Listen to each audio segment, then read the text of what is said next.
Asalaamu calaykum waraxmatullaahi wabarakaatu. Waan idin salaamay dhammaan bahda ku xiran janaalka Medshelp. Waxaan idin leeyahay soo dhawaada. Maanta waxaan rabaa cashir cusub oo ku saabsan Python program inaan sameyno. Artificial Intelligence program aan sameynaynaa. Programkan wuxuu la socdaa serieskii hore oo meeshan kaaga muuqda part 3 qaybtiisii afraad ayaan rabaa haddii aan duubo. Cashirkan wuxuu ku saabsan yahay sideen u sameyn karnaa applicationkaasoo qoraalka u bedelayo music ama cod u bedelayo. So cashirkan wuxuu ahaa awal qoraalka inaan meesha ku qorno. Tusaale ahaan text editorka dhexdiisa inaan qoraalka ku qorno. Cashirkan qoraalkii hore waa ka duwan yahay waana ka bedelan yahay. Cashirkan waxaan uga hadli doonaa inaad text editorkaaga aadan isticmaalin oo meel kale aad ka soo akhriso datada kadib datadaas soo akhrisay in lagu soo shubo text editorka kadibna programkaas uu u bedelo conversion uu ku sameeyo wax loo yaqaano cod uu u bedelo. See loo sameeyaa? Sidaan la wada socono intaan videoga bilaabin horta haddaad channelka ku cusub tahay subscribe saar oo asxaabtaada la wadaag oo share garay. Haddaad jeclaatana videogan waxaan ku leeyahay like-ta ha ka baqiilin like-ta saar. Sidoo kale waxaan rabaa inaan kuu sheego wax yar intaan videoga bilaabin waxaa jiro wareer ka imaaday dhanka programmingka. Yacni ardayda way badatay. Ardayda baranaysa maadada application programmingka sida IT-da iyo computer science-ka way bateen. Laakiin badashadaas waxay noo tahay horumar. Laakiin horumarka markaan rabno inaan gaarno waxaa fiican waxyaalaha quality-ga leh inaan barano. Dhibaatada taagana waxay tahay qof walba wuxuu isku shideynaa waxaanan ka shaqaynaynin waddankiisa. Tusaale ahaan hadda maadadan Python-ka la dhahayo badanaa Soomaaliya not suitable. Yacni horumarkeeda weli ma gaarin laakiin waxaa wanaagsan inaad iska barato. Laakiin markii laga hadlayo nolosha caadiga aad rabto waxyaalaha loo baahan yahay markaad joogto Soomaaliya inaad barataa waxaa ka mid ah PHP.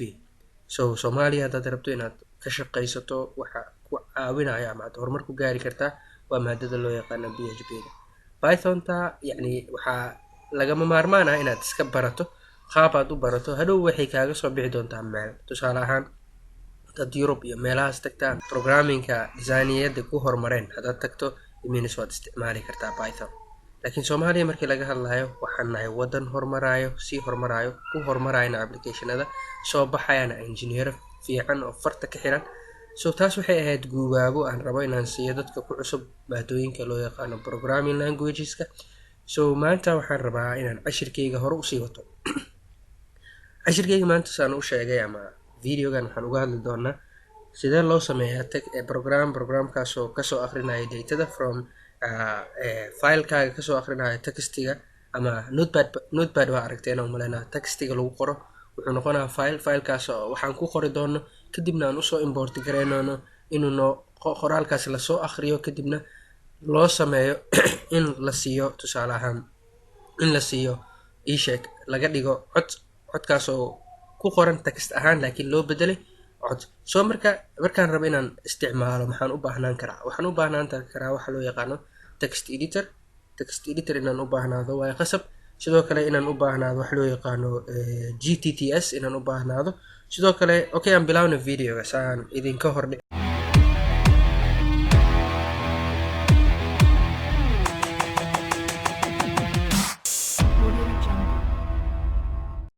Videoga markaan rabo inaan bilaabo waxaan joogaa fileka terminalka ama applicationka folderka loo yaqaano AI application Python. Waxaan isticmaalayaa programka loo yaqaano VStudio Code ama Visual Studio Code. Visual Studio Code waxaa iskale shirkadda Microsoft waxayna u diyaarisay dadka programmingka baranaya ama dadka programmerska ah inay ku fududeystaan applicationada ay sameysanayaan. VS Code-kan waxyaalaha uu qabanayo waa badan yihiin. Waxaa lagu programmi karaa JavaScript, Java, sidoo kale PHP, sidoo kale waxaa lagu programmi karaa wax loo yaqaano C++, sidoo kale C language. Every terminal waa qaadan karaa. Python-ka hadda aan ku isticmaalayna.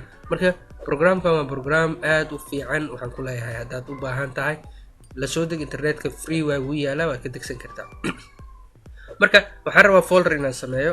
Folderka hadda aan joogo wax ma ku jiro data ma ku jirto laakiin hadda rabaa inaan u sameeyo data. Kadib waxaan leeyahay new file. Fileka cusub aan horta kow aan abuurayo waxaa waaye textiga qoraalka meesha aan kasoo akhrin lahaa. Waxaa waaye meesha aan qoraalka kasoo akhrin lahaa. So markaan rabo qoraal inaan soo akhriyo horta waxaan sameysanaa folder la dhahayo ama text file la dhahayo read .txt oo loo soo gaabiyo text. folderkan marka aan diyaariyo wax kuma qorna, laakiin anaa ku diyaarsan doono markaan programka bilaabo. sidoo kale waxaan soo sameysanaa folderkii ama filekii ahaa Python applicationka laga soo galayo. waxaan leeyahay index magaca rabtid oo baxsan kartaa .py, magaca rabtid oo baxsan kartaa meesha qaabka usoo akhrinaysa haday kugu xiran tahay, laakiin aniga waxaan u baxsaday index.py. so first waxaan soo import gareynaa, waxaan leenahay from waxaad ka keentaa wax loo yaqaano gtts, waxaad ka keentaa import adoo soo dhoofinaya ama ka keenayo. from gtts waxaad ka keentaa import gtts, waxaad ka keentaa la dhahay packagekan la dhahay gtts importationka ka keen. so markaan soo import karay kan waa lagama maarmaan. it means waa waxa ka shaqaysiinaya Google text to speechka ama Google-ka ama programka inuu hadlo, waxa keenayo waa importationkan. haddaad kan isticmaalayeen it means ma ku shaqeynayo programkan. sidoo kale waxaan u baahnaan doonaa inaan soo dhoofino importation aan ku sameyno wax loo yaqaano OS operating systemka. yacni markaad rabtid input output markaad rabtid inaad sameyso, waxaad u baahnaan doontaa inaad soo import gareyso OS-ka wuxuu ka shaqeynaa wax walba oo ku dhex jiro computerkaaga systemkiisa inuu ka shaqeysiiyo. waxaan u baahnaan doonaa marka OS-kan kaliya waxaan u isticmaali doonaa inuu applicationka codka noo furo si aan u dhageysano codka. so marka waxaan leenahay waxaan sameynaynaa fileka la furaayo kadibna lasoo akhrinayo. waxaan leenahay file waa variablekan file la dhahay wuxuu la mid yahay open.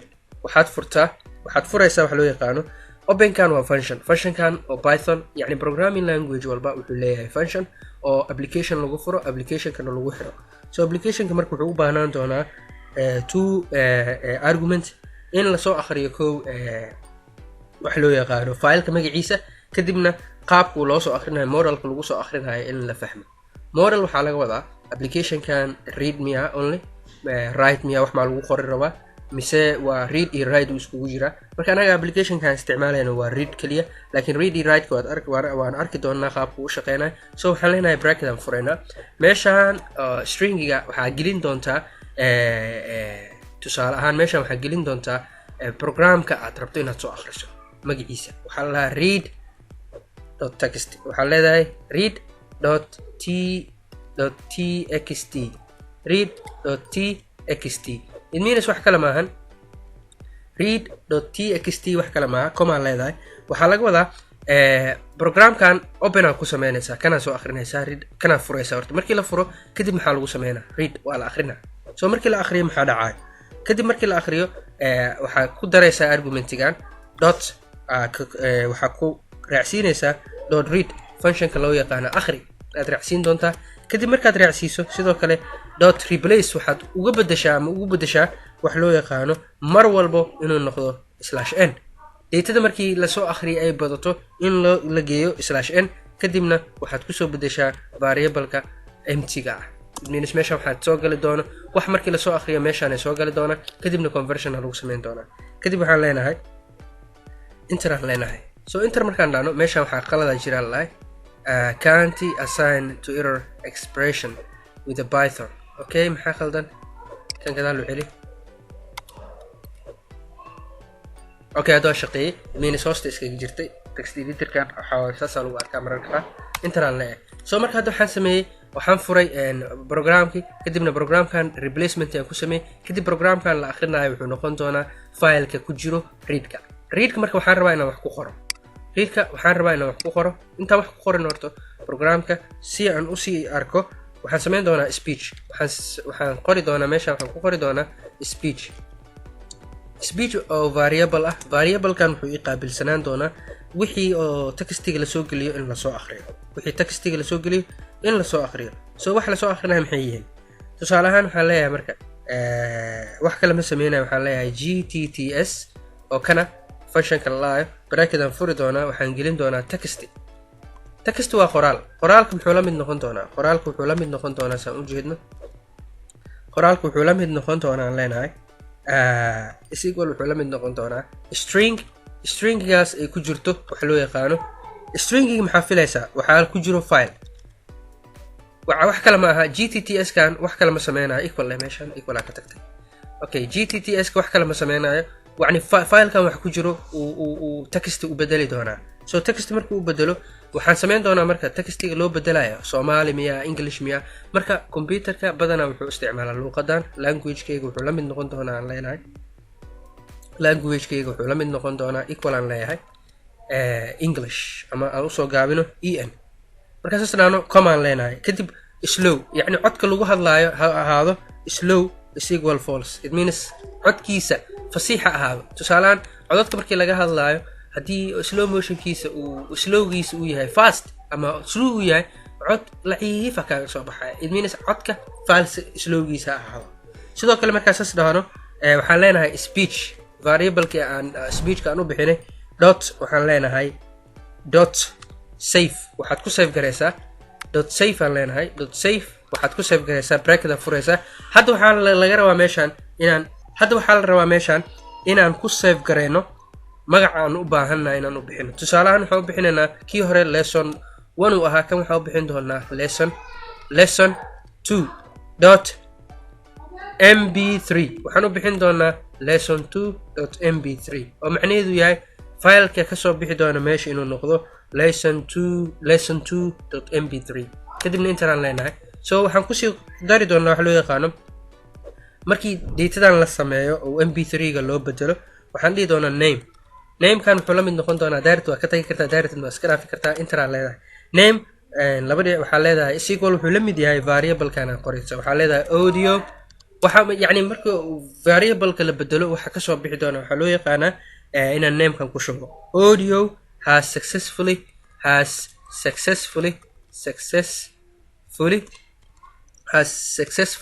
saved it means markii la save gareeyo datadan waxa soo bixi doona audiogan waxa loo yani waa la save gareeyay print aan leedahay waxaad soo bandhigtaa datadaas meesha aan ku qoray oo name-ka ah in la soo bandhigo markaan soo bandhigo name-ka kadib waxaan leeyahay enter sidoo kale meesha waxaan leeyahay os kada waxaan idin dhahay waxaan u isticmaali doonaa in datada uu noo daaro ama system walba ku dhex shaqeynayo systemka gudihiisa ama program walba system gudihiisa ka dhex shaqeynayo waxaa qasab ah markaad joogto in Python waxaa soo import gareysanaysaa operating systemka so waxaan leenahay os.system systemka os-ka loo yaqaano systemkiisa waxaad leedahay marka start waxaad bilowdaa waxaan leedahay start waxaad bilowdaa waxa loo yaqaano applicationka magaciisa maxaa waaye lesson 2.mb3 means wax kale maahan waxaad daartaa systemka programka ku jiro mb3 ga ah inta yaala kadib waxaan leenahay terminalka markaan dhahno waxaan leenahay ama terminal ma dhaysid right kaliya leedahay kadib meeshaan waxaad ku qori doontaa waxa loo yaqaano ama waxaad ku dhufan doontaa run python file aad ku dhufan doontaa markaad saas ugu dhufato applicationka uu soo kici doonaa calaa tool wuxuu aadi doonaa marka maxaa qaldan okay no text to speech meeshaan fiiri gtts okay tts marka laga hadlayo line-kaas error ka jiro line-kee waay okay meesha error ka jiro haddaan soo qabanaynaa okay inta waa umaleynaa yes meeshaana error ka jira muxuu yahay aan soo qabana errorka okay comma okay waxaa ku qoran no text to speak assert no text to speak okay wait a minute hersuk gtts text star filekan soo akhrina comma language-ka equal wuxuu la mid yahay English comma slow is equal false so waa xalinaynaa waxyar aan boos dhahno okay errorkana haastay wax kale ma ahayn internet la-aan jirtay tusaalehaan programkan loo yaqaano language English-ka yani luuqadan waxaa laga soo qaadaya from the internetka laga soo abastigaraynaya marka haddii aadan internet ku xirinin it means language-ka ma kuu shaqeyn doono ama waxaad samayn kartaa package-ka languageska soo degsan kartaa aniga ma ka gaari laakiin package-ka languageska halkan kusoo darsan kartaa kadibna wuu kuu shaqeyn doonaa nooca artid hadda luuqadan waxaa laga soo akrinaya from the internetka laga soo akrinaya marka haddaa rabtid inaad ogaatid inuu internet yahay iyo in kale waxaa furi doontaa meeshan internetka ku dhufan doontaa kadib internetkan xirinaa fiiri before intaan xirin horto errorka muxuu ahaa errorka wuxuu dhahay arkaynaa kow kadibna internet aan ku xiraynaa soo fiir haddaan ku laabto programka meesha waxaan ku qori doonaa index.py kadibna enter aan leeyahay soo markaan index.py dho means wuxuu ku dhihi doonaa there is a lot of errors fiir meeshan waxaa kugu qoran GTTS error connection error during the calculation HTTP connection bool hostiga translate.google.com means GTTS ka xitaa wuxuu u baahan yahay internet in lagu xiro kadib si uu shaqeeyo applicationka yacni programkan internet la-aan ma shaqeyn karo waaya waa fahmaysaa saa u fahanno in programkan internet la-aan shaqeyn karin tusaalahaan GTTS-ka Google Text to Speech waxaa laga soo qaadaya from the internet sidoo kale meesha waxaa noo yaalo file kale oo loo baahan yahay language-kan in lagu soo akhriyo soo marka waxaa khasab ah GTTS-ka markii lasoo akhrinayo language lagu soo akhrinayo in aad internet ku xirataa so haddaan ogaano saan ama cilad noocan ay kula soo gudboonaato iministale computerkaaga internet kuma xirna internet ku xir kadibna programkan kuu shaqeyn doonaa so cilad kale hadday kula soo gudboonaato waa iisoo gudbin kartaa aan fiirina markaas qaabka u shaqeynayo kan textigan waxaan rabaa inta ku qornaa tusaalahaan waxaan leeyahay Master Omar I am computer programmer waxaan ahay qof computer programmer ka barta I'm computer programmer so what is your name aan leenahay tusaalahaan so what is your name what's your name aan leenahay question mark kadib enter aan leenahay so haddana waxaan kusii qori karnaa meeshaan waxaan leenahay my name is Abdi Fatah Mohammed Haji Moin so when I do that markaan saas sameeyo waxaan kusii qori doonaa so welcome with open hands aan leeyahay welcome with open hands markaan saas dhaho tusaale ahaan waaye sample waaye wax meesha lagu soo akrin doono waaye so marka programka internetkan ku xiraynaa kow kan waa si qaldan u save garaysmay waxaan leenahay delete waa tirtiraynaa so meeshaan internetkan ku xiraynaa internetka markaan kusoo xiro it means automatically wuu shaqeyn doonaa kana ku dhufan doonaa kana ka dooran doonaa kadib okay markaan meeshaan internetka ku xiro internetka connected uu noqdo wuu ku xiraya majeeda kadib waxaan sameynaynaa meeshaan waxaan leenahay index meeshaan ma ku qoraya sorry aan ka laabto meeshaan fiiri waxaan leenahay index.py oo u taagan py maxay u taagan tahay waa Python extensionkeeda enter aan leenahay so markaan enter dhaano automatically wuu ku xirmaa programka markuu ku xirmo videoga intuu soo galaa kadib wuxuu noogu soo qori doonaa audio has been successfully kadibna meeshaan kusoo daarmi doonaa Master Omar, I am computer programmer, so what is your name? My name is Abdi Fatah Mohammed Haji Munya, so welcome with open hands. waxaan u maleynayaa inaad ka bogateen sugan mar labaad aan ku celino Master Omar, I am computer programmer, so what is your name? My name is Abdi Fatah Mohammed Haji Munya, so welcome with open hands.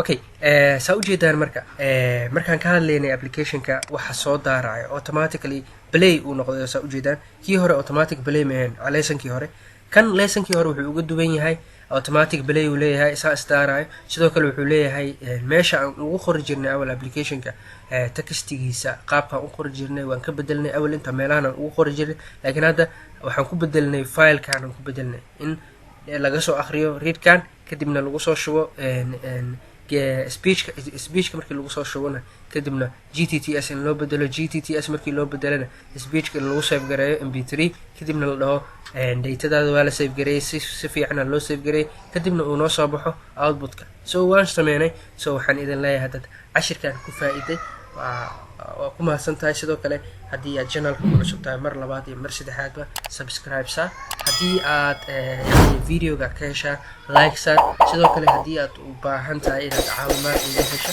waxaad igala soo xiriiri kartaa gmailkan meesha kugu soo qori karaa sidoo kale waxaad igala soo xiriiri kartaa commentiga haddii aad u baahan tahay inaad ra'yi igu darsato so wassalaamu calaykum waraxmatullaahi wabarakaatu amaana allah